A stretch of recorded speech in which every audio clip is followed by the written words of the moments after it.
In the shop, you need to be responsible for protecting yourself. Safety glasses and hearing protection should be worn at all times. Eyeglasses are not safety glasses. Goggles or full-face shields work over your eyeglasses. Long sleeves, long hair, dangling clothes, or jewelry need to be removed or safely secured when working. Refer to equipment manuals to understand the features and use of the equipment, but never use any equipment without your instructor's prior approval. Listen to and follow all directions from your instructor, even when they conflict with what you see here. The instructor is there to guide you and keep you safe. If you are uncomfortable making a cut, do not do it. Use a jig, build a fixture, find another method. Your best protection is you. In this video, we're going to look at gluing up. Now, I'm not referring to assembly, but rather gluing stock together to make larger or different pieces. So, for example, we can glue several smaller pieces together to create a panel. Or we can glue smaller pieces together to form a block for a leg or for a turning blank or something of that nature.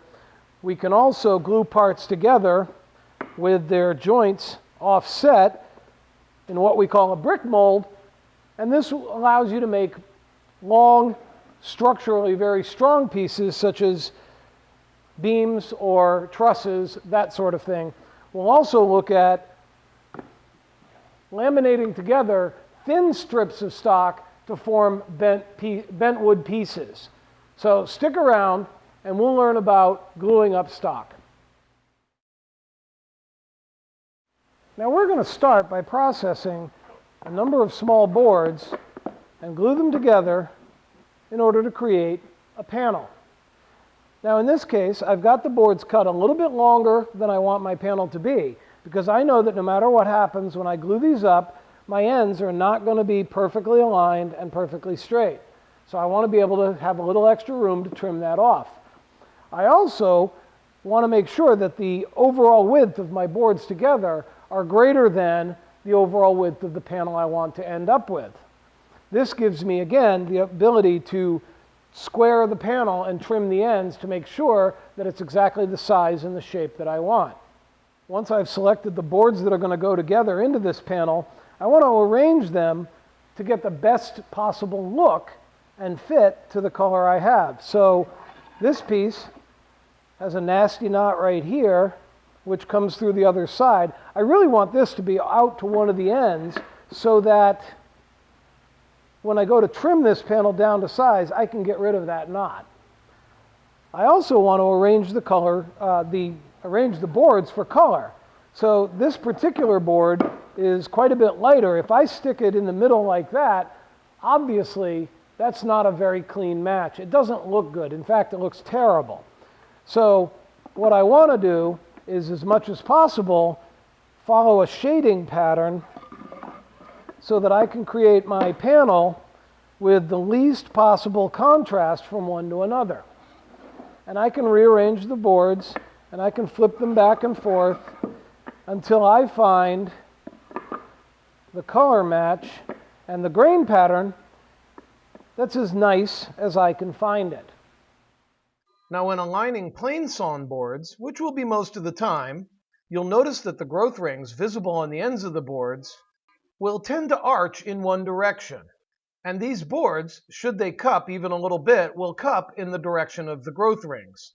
So you'll want the direction of the growth rings to alternate with each board as you go across. This way, any cupping will tend to cancel itself out across the face of your panel, rather than having them all cup in the same direction. Now, once I've established which way I want the boards to go, I want to make sure that as I go through and process them, and I will need to, that I've marked them so that if I take them apart and rearrange them or do whatever, I can always put them back in the order that I took the time to select them to. And I can do that because I can see where my V goes.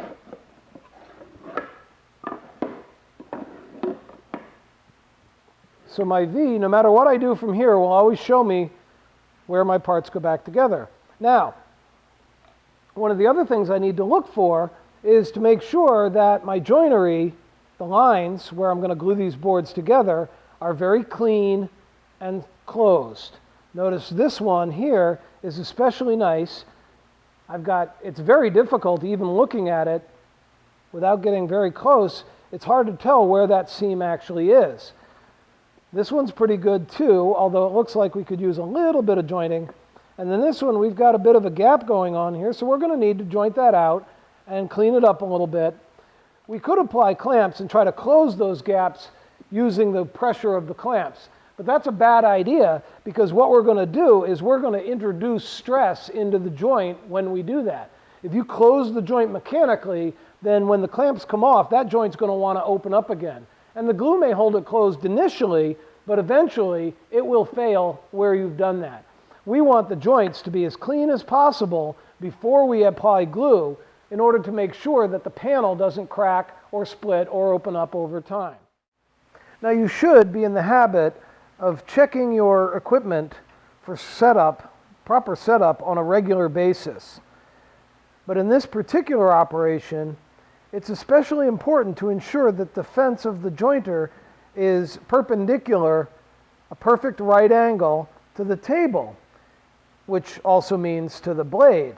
And the reason being that when we go to glue these pieces together, if the butt edges are not perfectly square and straight, then our boards are going to want to glue together at whatever angle this is.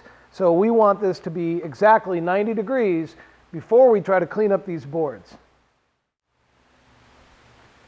So now my panel is 17 inches. If I were to glue it up right now, I would get a 17-inch panel, and that might be fine.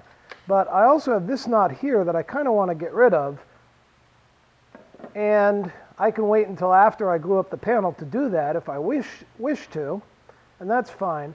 Now, this defect here is a color defect within the wood itself. This is actually sapwood that's intruded onto my board. So I could either joint this out right now, or I could rip it off on the table saw. And since I've got extra material here, I can afford to do that, which will then get rid of that particular light spot in the middle of my panel if I so choose. If I decide not to, that's fine too. It's mostly a matter of aesthetics at this point. What are you looking for? What do you want? All right, so now we're ready to glue this up. I'm going to show you a couple of different ways, so I'm not going to apply glue at the moment, just so that we have the time to try out a couple of different types of clamps. One of the most common types of clamps you'll see in a shop is this type. It's called a F-style clamp, because it looks kind of like the letter F. Comes in various bar lengths, so various capacities. I have short ones and long ones. And then it has an Acme screw on one end to clamp everything together.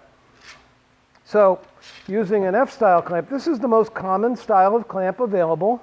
In most shops have them.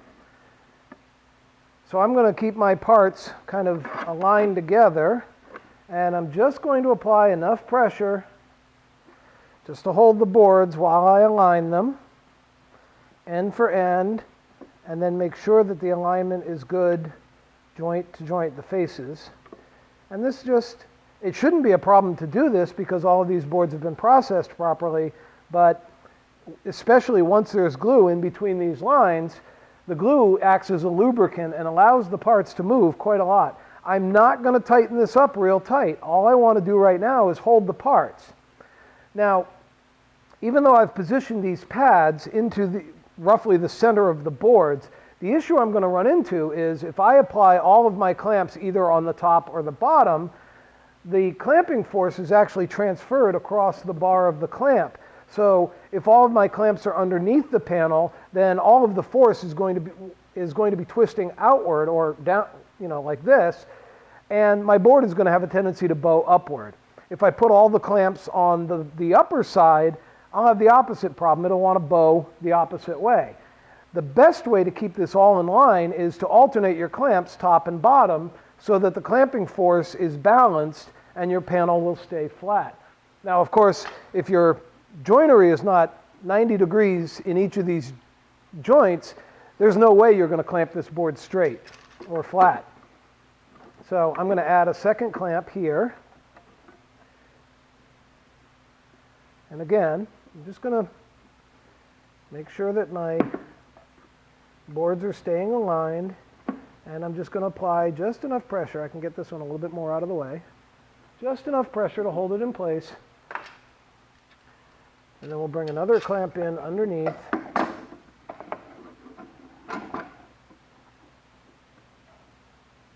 We'll apply a little bit of pressure there. Maybe I want to bring this in just a little bit more. Again, no real exertion of force here yet. I'm just keeping my boards aligned as I work, keeping everything nice and smooth, and just applying enough pressure to hold everything together. And then finally, the last clamp goes on. And you don't have to be right out at the ends, because the clamping force will be spread across the board. So now I can apply just a little bit of force there. Now, let's use a straight edge. In this case, I'm going to use the flat edge of my level. Look at that. Nice and flat. No rocking, no jumping, and it looks like I have no gap underneath. So this is very, very well done. Very good setup. So now, what I can do is go ahead and slowly apply pressure evenly. And I can alternate these if I want more room for the handles. But I'm going to just alternate the pressure just enough to bring it all together. Make sure that we're not warping or distorting anything, but that'll work just fine. Now, the F-body clamps, as I said, are very common, very ordinary clamp. You'll find them in just about any shop that you work in. I have several dozen. But there are some alternatives that will make this whole process significantly easier. Now, as you saw with the F-body clamps, there is a tendency for a little bit of distortion as you're clamping, because your clamping pressure is here and here, and the bar that it's clamping off of is down low, and there is a tendency for the pieces to want to bow in one direction or the other. And this is a great clamp, and I don't have any problems with it, but a different style of clamp will give you even better results. This is typically known as a parallel jaw clamp. It is specifically designed so that no matter where you're clamping, whether it's down here tight up against the bar or you've got the piece raised up, we'll see different applications for that later, but no matter where you clamp the part in between these two jaws, the jaws themselves will stay parallel. There's a lot less tendency for the board or the panel that you're clamping up to be warping or twisting. So with the parallel body clamps, I can come in, set my boards the way I want them, and of course I like to use these in groups.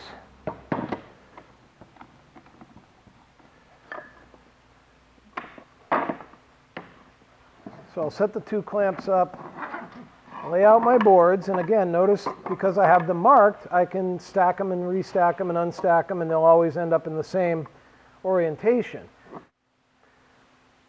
So now with the Revo clamps, I can come in, set the jaws, and then snug them up. And once again, I'm going to verify that all of my faces are nice and smooth.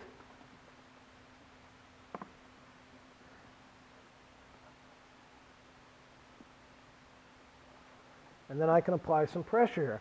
Now, the nice thing is that with these particular clamps, because of the parallel jaws, I can apply a lot of pressure right now to keep this all together. I don't really need to, but I can still, because of the parallel jaws, I can apply a lot of pressure without distorting my panels. And that's exactly what I want to have happen. So with just two clamps, I can get the same clamping force, the same effect, as with 4 of the F-style clamps. I could add more if I needed to, but I don't. All of my joints are very well closed up, very well oriented, and this panel would glue up just fine utilizing these particular clamps. Now, quick question. How many clamps do I need to effectively clamp a panel together? And that's a good question. Generally, if you think about it, the clamp pressure is concentrated at the center of each clamp end. So we have concentrated pressure here and here, but that pressure is being distributed through the boards. So in many ways, you can assume that the pressure is being applied in a 45-degree angle on each side of the clamp. So in reality, as long as that 45 is going to meet, those 45-degree pressure angles are going to meet inside the boards, then in this case, 2 clamps is probably more than enough. And if I were really worried about it, I can either apply a third parallel clamp in the center, or I can just come in with one of my F-style clamps and just add a little bit of extra pressure right in the middle if I thought it was needed. A lot of times you can tell how well the pressure is being distributed across your board by watching the squeeze out. You should have very minimal squeeze out. You should be only using just enough glue to cover the face and get just a little bit of squeeze out on each joint as you pull them tight. But if I see that I've got more squeeze out on where the clamps are and less in between, then I can come in and add another clamp as needed. But generally, again, this is not about forcing the boards together. This is about having excellent joinery, excellent joints before we clamp up, so that minimal clamping pressure. All we want to do is hold these together until the glue dries, nothing more. If you have to force the boards together, force the joints closed, you're doing it wrong, and you need to rework your joints in order to get the best possible clamping.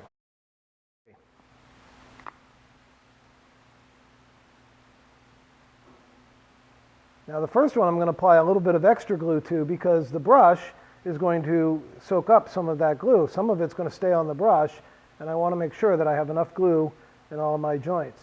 But I'm just going to run one bead down the middle of each joint, not too much, and then we'll use our brush to do a quick spread of the glue. And I want to make sure that it's covering the whole edge as much as possible.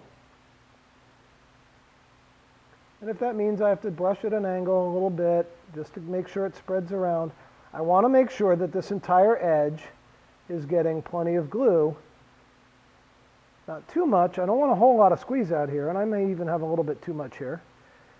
But I don't want dry spots in the glue joint either, because obviously the dry spots won't have any clamping or holding ability whatsoever.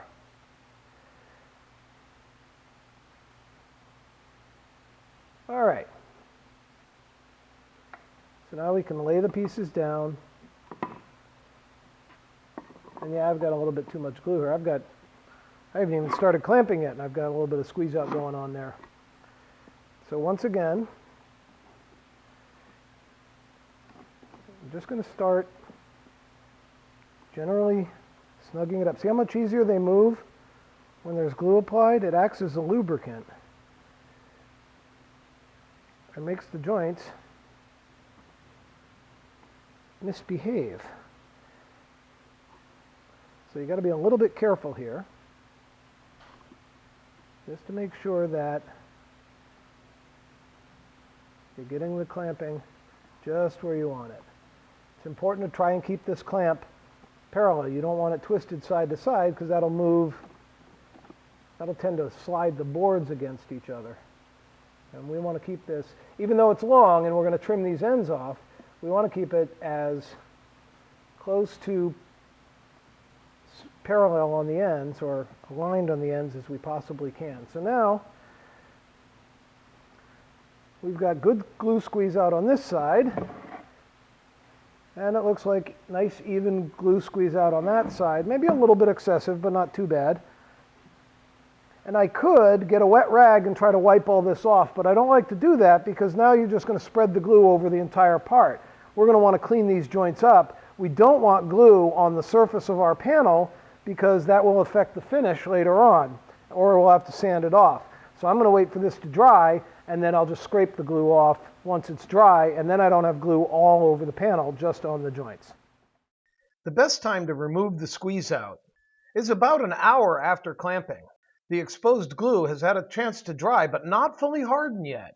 So it's very easy to remove with a chisel riding on its beveled edge, or you can also use a hand scraper. When the glue line is uniformly dark yellow with no light spots in it, it's ready to be removed. Here are the parts that we want to glue up. And of course, they're already marked, so I can lay them out in the same order that they're going to go together. And the trick here is going to be that although my board should all be nice and flat and straight, sometimes there's going to be a little bit of leftover warpage. The bigger the part is, the more likely it is to move, warp, and change over time, even as you're working it. So this layout will give me the ability to glue everything up and then clamp from the center outward, adjusting the fit and the alignment of the boards as I apply clamps, giving me the flattest possible surface to start with, which means less sanding and cleaning up after the glue dries. I could apply glue laying a trail down and brushing it on. That's a little bit slow. Speed is of the essence here. We need to do a good job, but we need to get it done quickly because the open time of the glue is fairly limited. This is a glue roller. It just attaches to the top of my glue bottle, and it will allow me to apply and flatten, roll out a nice even layer of the glue all in one operation. Once I get the glue roller covered, then it just becomes a matter of applying the glue. And I want to get good coverage right across the edge of my board. Not too much glue. Anything that squeezes out once we apply clamps is going to be a waste. And it's just going to be a mess we have to clean up after the fact. So you want a nice even layer along your board, but not too thick. Now, I could try to align the ends, but these boards are a little bit longer than they need to be, so I'm going to keep my pencil marks aligned as much as possible in order to, I'll trim the ends after the fact, but I want to keep the grain alignment the same as it was when we started. So now what I'm going to do is gently apply pressure and try to make sure that these boards, and this is why I like the open concept here, there we go. Try to make sure that these boards are as closely aligned as they can be until I'm ready to apply full pressure, which I just did there. Now as I work out, I can actually tweak these boards this way to force the alignment underneath my clamp and get everything clamped up the way I want it. Actually, for the next piece, I'm going to bring this clamp over.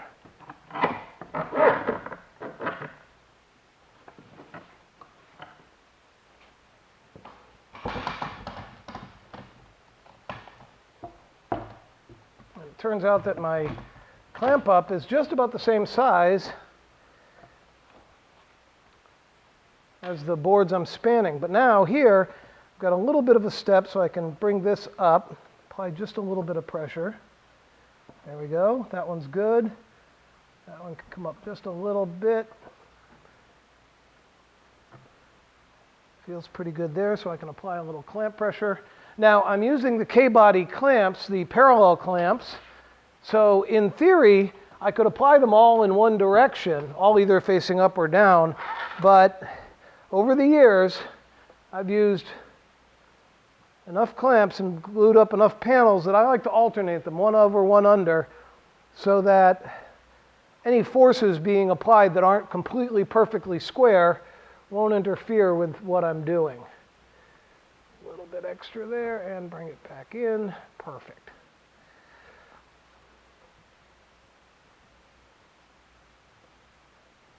So that's very nice, excellent. And see, I do want just a little bit of glue squeeze out. Not a lot, just a little bit. So now I can just let this assembly dry. And the other thing, of course, is to make sure that you have no gaps.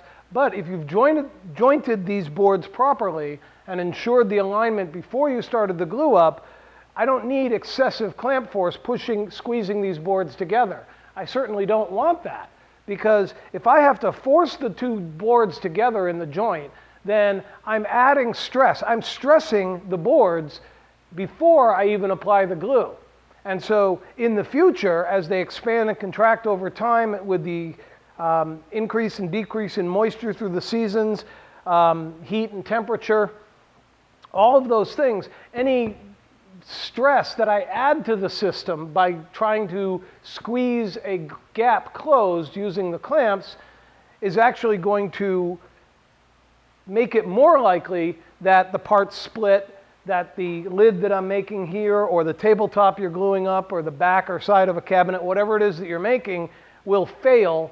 It's much more likely that it'll fail if you're forcing your joints closed rather than just using the clamps to hold them together while the glue dries.